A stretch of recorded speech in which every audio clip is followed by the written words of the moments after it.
Sunugal 24.net. Soyez le premier à être informé. Sport, société, actualité,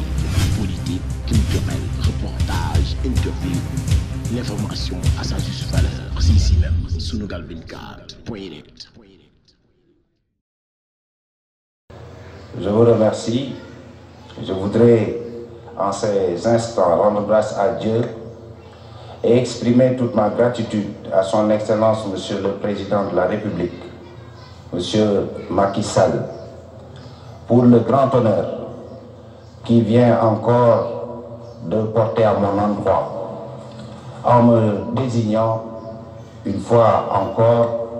comme celui qui devrait conduire le gouvernement en me nommant Premier ministre. Je voudrais à cet instant le remercier pour sa grande générosité à mon endroit. Le chef de l'État a également pris un second décret à travers lequel il me nomme Premier ministre, ministre d'État, secrétaire général de la présidence de la République, et cumulativement. Parce qu'il est venu un temps nouveau, le temps d'un mieux d'État, pour rapprocher justement l'administration des administrés, comme le chef de l'État en parle très souvent à travers le concept d'administration de développement, mais également pour accélérer les réformes, que ces réformes aient davantage d'impact uniquement pour le bonheur du peuple sénégalais. Et le chef de l'État a souhaité donc commencer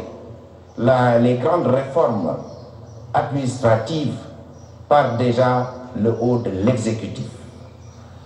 Le ministre Maxime Jean Simon Ndiaye vient de le confirmer. Ce dont il s'agit,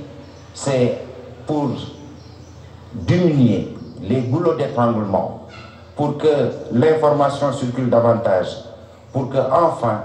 toute la grande ambition que porte le président Macky Sall à travers le plan Sénégal émergent, et notamment à travers la phase 2 du plan Sénégal émergent, qui est le soubassement programmatique de son action pour ce mandat. Ce que le président de la République souhaite faire, c'est qu'il y ait davantage d'impact pour les populations non concitoyennes. Et il m'a demandé de préparer dans les jours qui arrivent, au plus tôt, après la composition du gouvernement, il m'a demandé de finaliser cette grande réforme pour aller vers le mieux d'État. Et cette réforme passera par la suppression de l'échelon intermédiaire qui est le Premier ministre. Et une fois que ceci sera fait, bien entendu, la deuxième fonction qui vient de me confier prendra le dessus. Voilà pour ce que je voulais en dire aujourd'hui. Je vous remercie en réitérant toute ma gratitude à son Excellence, Monsieur le Président de la République, son Excellence, Monsieur Macky Sall. Je voudrais à présent vous lire le décret numéro 2019-761 portant nomination d'un ministre, secrétaire général du gouvernement.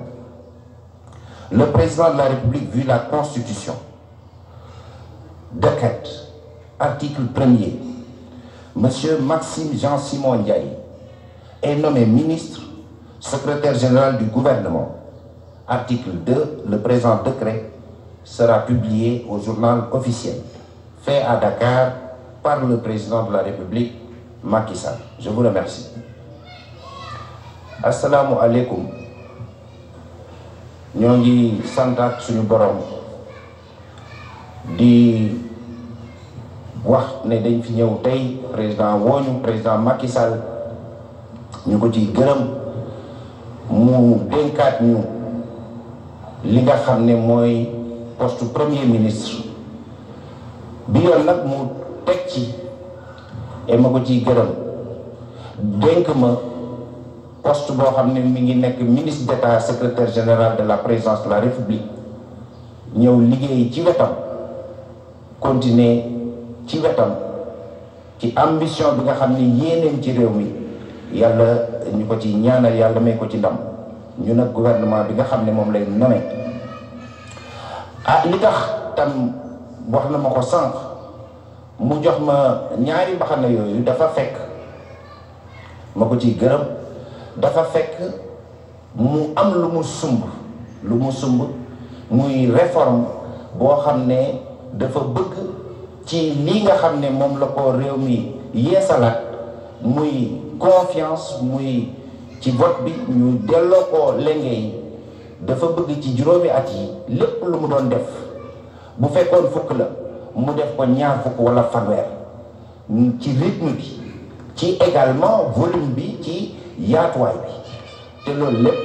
pour njariñu askan bi moo tax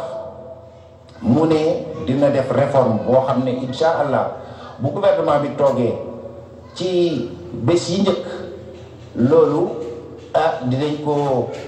jébbal liñ ci xalaat mu dénk ñu vraiment ñu conduire ko réforme boobu ba incha allah li nga xam ne premier ministre échelon la boo xam ne ci ministre yi da leen di coordonné maanaam mooy jawriñu ministre yi président nag bëgg ne